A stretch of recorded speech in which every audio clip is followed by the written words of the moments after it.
What is up friends, मैं प्रणव आपके channel SSB में डीजी में एक और नए वीडियो के साथ। इस वीडियो का हमारा टॉपिक है सेल्फ डिस्क्रिप्शन। देखिए दोस्तों, सेल्फ डिस्क्रिप्शन आपका दूसरे दिन कंडक्ट किया जाता है साइकोलॉजी टेस्ट के अंडर।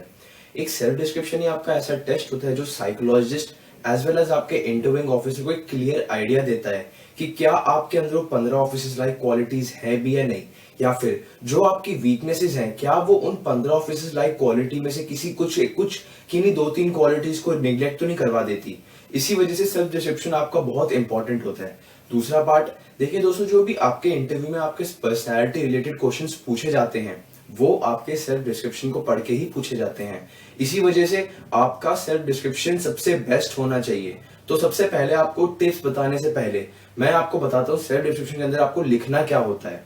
सबसे पहले दोस्तों, पेरेंट्स ओपिनियन, आपके माता पिता आपके बारे में क्या सोचते हैं उस पर आपको एक पैराग्राफ लिखना होगा। हद से ज्यादा आपका 30-40 से 50 वर्ड, उससे ज्यादा मत लिखिएगा दोस्तों। कोशिश करिए कि जो भी आप अपना सेल्फ डिस्क्रिप्शन लिखते हैं उसे टू द पॉइंट, एकदम क्रिस्प और प्रिसाइज करके लिखना है आपको।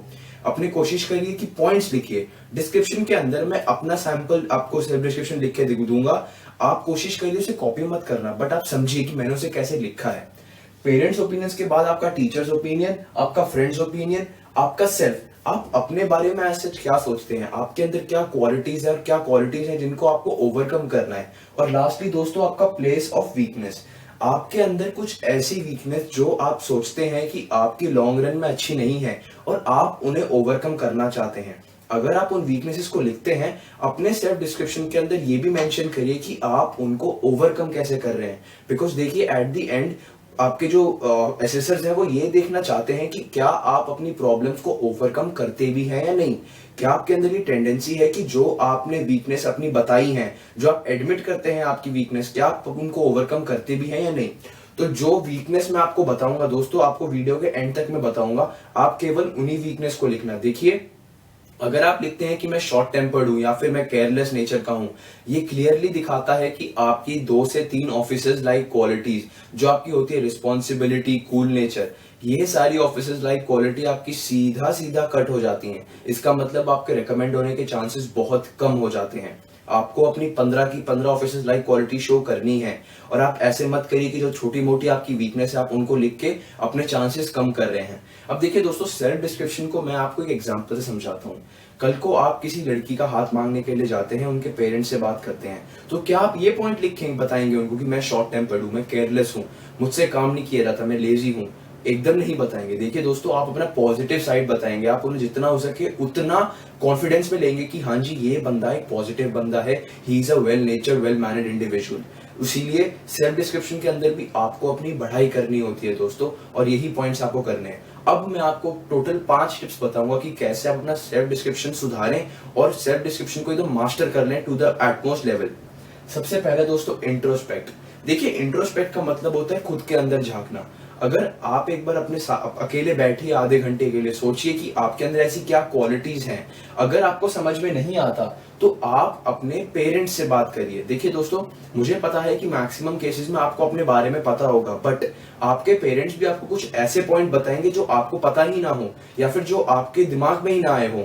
उन सभी पॉइंट्स को बैठ के जॉट डाउन करिए और फिर आप अपना सेल्फ डिस्क्रिप्शन लिखिए to the crisp and to the precisest point को। याद रखिए, कभी भी उसे 40 से 50 वर्ड के आगे नहीं करना। आपको एकदम प्रिसाइज लिखना होता है अपना सेल्फ डिस्क्रिप्शन। तो सबसे पहला पॉइंट अपना इंट्रोस्पेक्ट का मतलब है खुद के अंदर झांकिए, खुद ये देखिए कि आपके अंदर क्या क्वालिटीज हैं। दूसरा दोस्तों, वीकनेस। मैंने वीकनेस के ऊपर अभी आपको बताया था, मैं आपको वापस रिपीट करता हूं कि देखिए दोस्तों, वीकनेस आपको वो लिखनी है जो आपकी ऑफिसर्स लाइक क्वालिटीज को निग्लेक्ट नहीं करवाती, जो आपकी ऑफिसर्स लाइक क्वालिटीज को एडवर्सली अफेक्ट नहीं करती। वीकनेस आप वैसी लिखिए। अब देखिए दोस्तों, वीकनेस के अंदर जो मैं लिखता हूं, मेरी प्रॉपर वीकनेस मैं ये लिखता हूं कि देखिए यार, अगर मैं मोटा था पहले तो मैं ये लिखता था उसके अंदर कि sir, I am not able to control my food intake. यहाँ इसका मतलब ये हुआ दोस्तों कि मैं खाने को देख के नहीं रुक पाता था, मेरी ईटिंग हैबिट अच्छी नहीं थी। तो ये मेरी वीकनेस है, मुझे ये सुधारना है। वही कोई एक पतला बंदा हो तो वो भी ये कह सकता है कि हाँ जी सर, मेरी ईटिंग हैबिट्स इतनी अच्छी नहीं है, मुझे उन्हें सुधारना है। और वहीं अगर एक कोई बंदा हो जिसकी इंग्लिश इतनी अच्छी नहीं है तो वो ये पॉइंट लिख सकता है कि सर, मुझे अपनी वोकैबुलरी इंक्रीज करनी है, मुझे अपनी इंग्लिश स्पीकिंग सुधारनी है, इसके लिए मैं मेहनत कर रहा हूँ, मैं हर दिन रीडिंग करता हूँ। ये चीज याद रखिएगा। जो भी आप अपनी वीकनेस पुट अप करते हैं, अगला सेंटेंस ये बताइए कि आपने उसको ओवरकम कैसे करा, या फिर आप उसको इस समय ओवरकम कैसे कर रहे हैं दोस्तों। ये आपको हमेशा याद रखना है।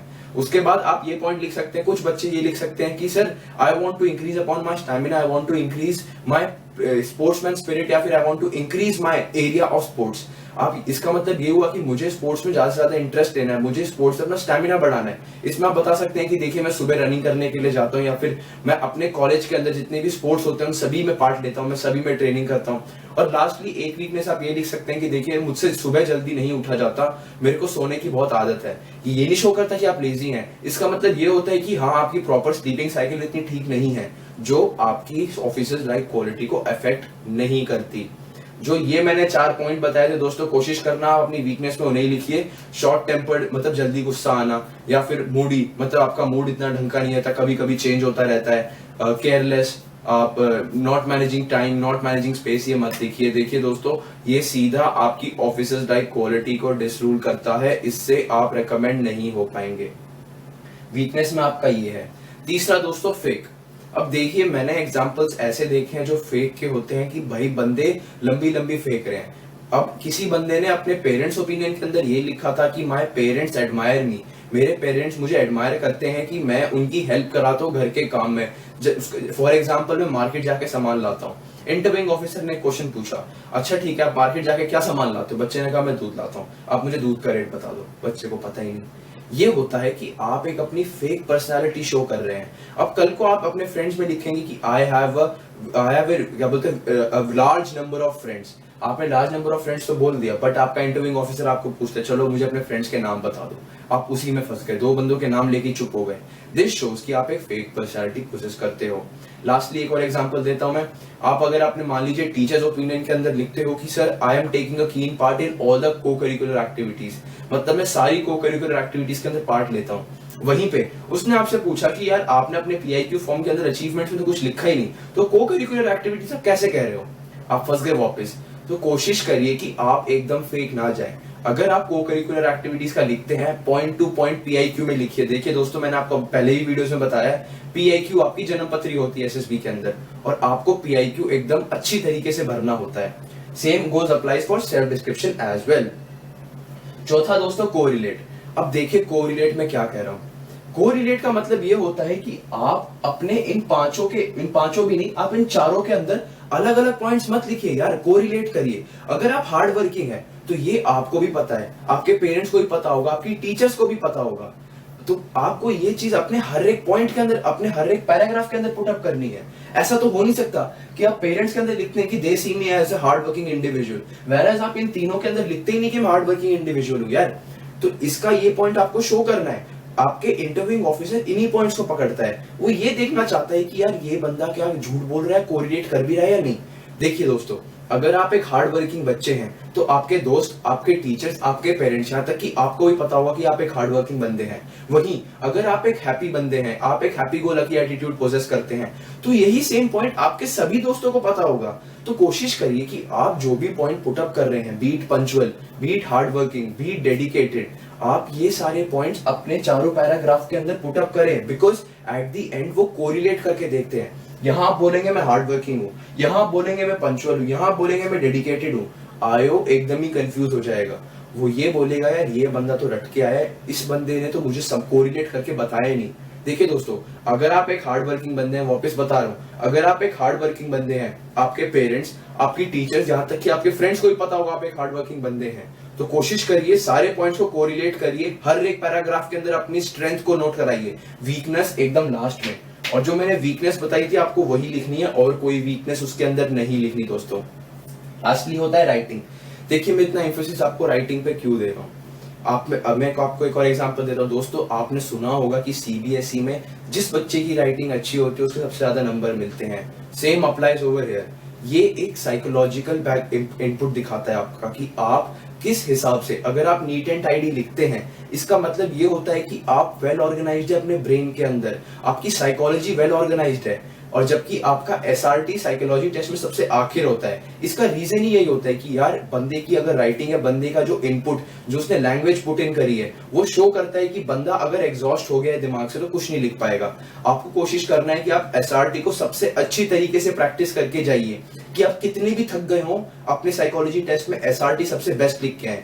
अच्छी राइटिंग से ये होगा कि आप अंडर प्रेशर भी अपना 100% आउटपुट दे पा रहे हैं। आप अंडर प्रेशर डरे हुए नहीं हैं उसके। और जो बच्चे डरे हुए होते हैं उनकी राइटिंग अलग अलग होती रहती है, ये नहीं होना चाहिए। राइटिंग अपनी हमेशा पूरे साइकोलॉजी टेस्ट में सबसे साफ लिखी है। देखिए दोस्तों, अगर साइकोलॉजिस्ट आपकी राइटिंग को पढ़ पाया, इसका मतलब ये है कि आपके चांसेस बढ़ गए हैं। आपके चांसेस इस चीज के बढ़ गए हैं कि साइकोलॉजिस्ट को आपकी साइकोलॉजी समझ में आ गई, वो आराम से आपके सेंटेंस को पढ़ पा रहे और इन दी एंड अपना डिसीजन दे पा रहे हैं।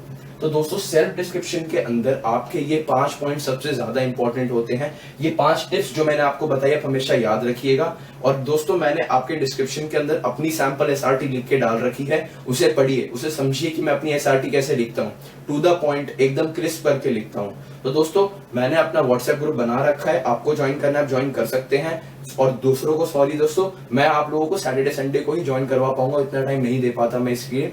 और दोस्तों, आपको कोई भी क्वेरी है आप कमेंट बॉक्स के अंदर डालिए, मैं आपको 1 से 2 दिन के अंदर उसका रिवर्ट बैक करूंगा। प्लीज दोस्तों, मेरे चैनल को सब्सक्राइब करिए, इस वीडियो को लाइक करिए, जितना शेयर हो सके उतना शेयर करिए। Thank you very much.